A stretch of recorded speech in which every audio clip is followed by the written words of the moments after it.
ಶಿಡ್ಲಘಟ್ಟ ತಾಲೂಕಿನ ದೊಡ್ಡತೇಕಹಳ್ಳಿ ಗ್ರಾಮ ಪಂಚಾಯಿತಿಯಲ್ಲಿ ಸೋಮವಾರ ಗ್ರಾಮ ಸಭೆ ಆಯೋಜಿಸಲಾಯಿತು.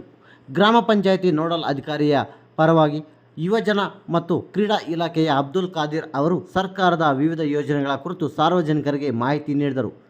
ರಾಜ್ಯ ಸರ್ಕಾರವು ರಾಜೀವ್ ಗಾಂಧಿ ವಸತಿ ನಿಗಮದ ಮೂಲಕ ಅರ್ಹ ವಸತಿ ರಹಿತರು ಮತ್ತು ಭೂ ರಹಿತರಿಗೆ ಮನೆ ಒದಗಿಸಲು ಬದ್ಧವಾಗಿದೆ. ಈ ಪ್ರಕ್ರಿಯೆಯಲ್ಲಿ ಗ್ರಾಮ ಸಭೆಗಳ ಪಾತ್ರ ಅತ್ಯಂತ ಪ್ರಮುಖವಾದುದು ಎಂದರು. ಗ್ರಾಮ ಸಭೆಯಲ್ಲಿ ಸಾರ್ವಜನಿಕರ ಮುಂದೆ ಫಲಾನುಭವಿಗಳ ಪಟ್ಟಿ ಓದಲಾಗುತ್ತದೆ. ಒಂದು ವೇಳೆ ಪಟ್ಟಿಯಲ್ಲಿರುವವರ ಹೆಸರಿನಲ್ಲಿ ಈಗಾಗಲೇ ಜಮೀನು ಅಥವಾ ಮನೆ ಇರುವುದು ಕಂಡುಬಂದಲ್ಲಿ ಸಾರ್ವಜನಿಕರು ಆಕ್ಷೇಪಣೆ ಸಲ್ಲಿಸಬಹುದು. ಅಂತಹ ಅರ್ಜಿಗಳನ್ನು ತಕ್ಷಣವೇ ತಿರಸ್ಕರಿಸಲಾಗುವುದು ಎಂದರು. ಗ್ರಾಮ ಪಂಚಾಯಿತಿ ವ್ಯಾಪ್ತಿಯಲ್ಲಿ ಸರ್ಕಾರಿ ಜಮೀನು ಲಭ್ಯವಿಲ್ಲದಿದ್ದಲ್ಲಿ ಪಕ್ಕದ ಗ್ರಾಮಗಳಲ್ಲಿ ಜಮೀನು ಗುರುತಿಸಿ ಲೇಔಟ್ ನಿರ್ಮಿಸುವ ಮೂಲಕ ವಸತಿ ರಹಿತರಿಗೆ ಅನುಕೂಲ ಮಾಡಿಕೊಡಲಾಗುವುದು. ಗ್ರಾಮ ಪಂಚಾಯಿತಿ ಅಧಿಕಾರಿಗಳು ಮನೆ ಮನೆಗೆ ಭೇಟಿ ನೀಡಿ ಸರ್ವೆ ನಡೆಸಿ ನಂತರ ಅಂತಿಮ ಫಲಾನುಭವಿಗಳನ್ನು ಆಯ್ಕೆ ಮಾಡಲಾಗುವುದು ಎಂದು ತಿಳಿಸಿದರು. ಅಭಿವೃದ್ಧಿ ಅಧಿಕಾರಿ ವಜ್ರೇಶ್ ಕುಮಾರ್ ಮಾತನಾಡಿ, ಗ್ರಾಮ ಪಂಚಾಯಿತಿ ವ್ಯಾಪ್ತಿಯಲ್ಲಿ ವಸತಿ ಮತ್ತು ನಿವೇಶನ ರಹಿತರಿಂದ ಅರ್ಜಿ ಆಹ್ವಾನಿಸಲಾಗಿದೆ.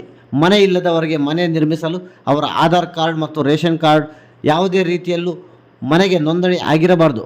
ಅದೇ ರೀತಿ ನಿವೇಶನ ಪಡೆಯಬೇಕಾದರೆ ಅವರ ಹೆಸರಲ್ಲಿ ಯಾವುದೇ ರೀತಿ ಖಾತೆ ಜಮೀನು ಇರಬಾರದು ಎಂಬ ಮಾನದಂಡಗಳ ಆಧಾರದ ಮೇಲೆ ನಿವೇಶನವನ್ನು ಹಂಚಿಕೆ ಮಾಡಲಾಗುತ್ತದೆ ಎಂದು ತಿಳಿಸಿದರು. ಇನ್ನು ಈ ಸಂದರ್ಭದಲ್ಲಿ ಗ್ರಾಮ ಪಂಚಾಯಿತಿ ಆಡಳಿತಾಧಿಕಾರಿ ಅನಿಲ್ ಕುಮಾರ್, ಕರಾಟೆ ಶ್ರೀನಿವಾಸ್, ಅಂಗನವಾಡಿ ಹಾಗೂ ಆಶಾ ಕಾರ್ಯಕರ್ತೆಯರು, ಡೇಟಾ ಎಂಟ್ರಿ ಆಪರೇಟರ್ ಸುಧಾಕರ್, ಕರ ವಸೂಲಿಗಾರ ಮೂರ್ತಿ, ಗ್ರಂಥಪಾಲಕಿ ವಾಣಿ, ಲಕ್ಷ್ಮೀನರಸಮ್ಮ, ಜಲಗಾರರು ಸೇರಿದಂತೆ ಸಾರ್ವಜನಿಕರು ಉಪಸ್ಥಿತರಿದ್ದರು. ಎಲ್ಲರಿಗೂ ನಮಸ್ಕಾರ. ನಾನು ದೊಡ್ಡತೇಕಹಳ್ಳಿ ಗ್ರಾಮ ಪಂಚಾಯತಿ ಅಭಿವೃದ್ಧಿ ಅಧಿಕಾರಿ ಮಾತಾಡ್ತಿದ್ದೀನಿ. ಗ್ರಾಮ ಪಂಚಾಯತಿ ವ್ಯಾಪ್ತಿಯಲ್ಲಿ ನಾವು ಇವಾಗ ಹೌಸ್ಲೆಸ್ ಮತ್ತು ಸೈಟ್ಲೆಸ್ ಯಾರಿದ್ದಾರೋ ಆ ಫಲಾನುಭವಿಗಳ ಆಯ್ಕೆ ಪ್ರಕ್ರಿಯೆಯನ್ನು ಮಾಡ್ತಾಯಿದ್ದೀವಿ. ಇದರಲ್ಲಿ ನಿವೇಶನ ರೈತರನ್ನ ಯಾವ ರೀತಿ ಗುರುತಿಸ್ತಾ ಇದ್ದೀವಿ ಅಂದರೆ, ಅವ್ರ ಹೆಸರಲ್ಲಿ ಯಾವುದೇ ಖಾತೆ ಇರಬಾರ್ದು ರಾಜ್ಯದಲ್ಲಿ. ಆ ಥರಂತಹ ಫಲಾನುಭವಿಗಳು ಗ್ರಾಮ ಪಂಚಾಯತಿಗೆ 15ನೇ ತಾರೀಕು ಲಾಸ್ಟ್ ಡೇಟ್ ಇದೆ. ಅಷ್ಟರ ಒಳಗಡೆ ಏನು ಮಾಡಬೇಕು, ನೀವು ಅಪ್ಲಿಕೇಶನ್ಸ್ನ ಫಿಲ್ ಮಾಡಿಬಿಟ್ಟು ಗ್ರಾಮ ಪಂಚಾಯತಿ ವರ್ಕಿಂಗ್ ಅವರ್ಸಲ್ಲಿ ತೊಗೊಂಬಂದು ಕೊಡಬೇಕು.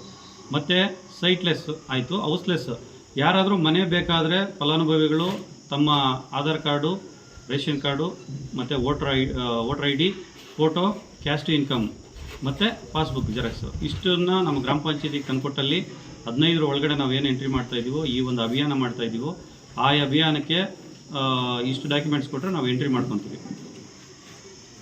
ಇದರೊಳಗಡೆ ಸಲ್ಲಿಸಿ 15ನೇ ತಾರೀಕು ಒಳಗಡೆ ಲಾಸ್ಟ್ ಡೇಟ್ ಇದೆ RGRS ಏನಿಲ್ಲ. ಅಷ್ಟರೊಳಗಡೆ ಯಾರಾದರೂ ಅಕಸ್ಮಾತು ಇವಾಗ ನಾವು ಗ್ರಾಮಗಳಲ್ಲಿ ಈಗಾಗಲೇ ಅನೌನ್ಸ್ ಮಾಡಿದ್ದೀವಿ, ಅಕಸ್ಮಾತ್ ಯಾರಿಗಾದ್ರೂ ಗೊತ್ತಾಗಿಲ್ಲ ಅಂದರೆ ನೀವು ಅಷ್ಟರೊಳಗಡೆ ತೊಗೊಂಬಂದುಕೊಟ್ರೆ ನಾವು ಪಟ್ಟಿಯಲ್ಲಿ ಎಂಟ್ರಿ ಮಾಡ್ಕೊತೀವಿ. ಸರ್, ಸೈಟ್ಲೆಸ್ಸು ಮನೆಲೆಸ್ ಎರಡಕ್ಕೂ ಒಂದೇ ಡಾಕ್ಯುಮೆಂಟ್ಸ್? ಡಾಕ್ಯುಮೆಂಟ್ಸ್ ಎರಡಕ್ಕೂ ಸೇಮ್ ಇದೆ. ಬಟ್ ಏನಂತಂದರೆ, ನಿಮಗೆ ನಿವೇಶನ ರೈತರ ಪಟ್ಟಿಯಲ್ಲಿ ಆಯ್ಕೆ ಹೆಂಗಾಗ್ತೀರಾ ಅಂದರೆ, ನಿಮ್ಮ ಹೆಸರಲ್ಲಿ ಯಾವುದೇ ರೀತಿ ಖಾತೆ ಇರಬಾರ್ದು. ಅಂದರೆ ಇಲ್ಲಿ ಭೂಮಿ ಅವರ ಹೆಸರಲ್ಲಿ ಇರಬಾರ್ದು ಅಂಥ ಫಲಾನುಭವಿಗಳು ನೀವು ನಿವೇಶನ ರೈತರಿಗೆ ಅರ್ಜಿ ಹಾಕೋದಕ್ಕೆ ಅರ್ಹರಾಗಿರ್ತೀರ. ಒಂದು ವೇಳೆ ಜಮೀನು ಅಂದರೆ ಈಗ ತೋಟನೋ ಅಥವಾ ಬೇರೆ ಇದ್ದು ನಿವೇಶನಕ್ಕೆ ಸೈಟ್ ಇಲ್ಲದೆ ಇದ್ರೆ ಅಂಥವ್ರಿಗೆ ಇವಾಗ ನಮ್ಮಲ್ಲಿ RGRS ಅಲ್ಲಿ ಅದಕ್ಕೂ ಅವಕಾಶ ಕೊಟ್ಟಿದ್ದಾರೆ. ಆ ಫಲಾನುಭವಿ ಹೆಸರಲ್ಲಿ ಏನಾದರೂ ಸರ್ವೆ ನಂಬರಲ್ಲಿ ಜಾಗ ಇದ್ದರೂ ಕೂಡ ಫಲಾನುಭವಿಗೆ ಮನೆ ಹಾಕೋದಕ್ಕೆ ಅವಕಾಶ ಇದೆ. ಆದ್ದರಿಂದ ಅವರು ನೀವು ತೋಟದ ಮನೆಯಲ್ಲಿ ಕೂಡ ಕಟ್ಕೊಬೋದು, ನಿಮ್ಗೆ ಊರಲ್ಲಿ ಗ್ರಾಮದಲ್ಲಿ ಎಲ್ಲಿ ಜಾಗ ಇಲ್ಲ ಅಂದರೆ. ಸೊ ಗ್ರಾಮದಲ್ಲಿ ನಿವೇಶನ ಇದು ಕೊಡಲ್ಲ ಸೈಟು? ಇವಾಗ ನಮ್ಮಲ್ಲಿ ಅದು ಪ್ರೋಸೆಸ್ ಹೆಂಗಿದೆ ಅಂದರೆ, ನಾವು ಎಲ್ಲಿ ಗೋಮಾಳ ಜಾಗ ಇರುತ್ತೋ ಆ ಗೋಮಾಳ ಜಾಗ ಮಾನ್ಯ ಜಿಲ್ಲಾಧಿಕಾರಿಗಳಿಂದ ಮಂಜೂರಾತಿ ಆಗುತ್ತೆ. ಯಾವಾಗ ಮಂಜೂರಾತಿ ಆಗುತ್ತೆ ಅಂದರೆ, ನಮ್ಮಲ್ಲಿ ನಿವೇಶನ ರೈತರ ಪಟ್ಟಿ ಎಷ್ಟಿದೆ ಅನ್ನೋದ್ರ ಮೇಲೆ.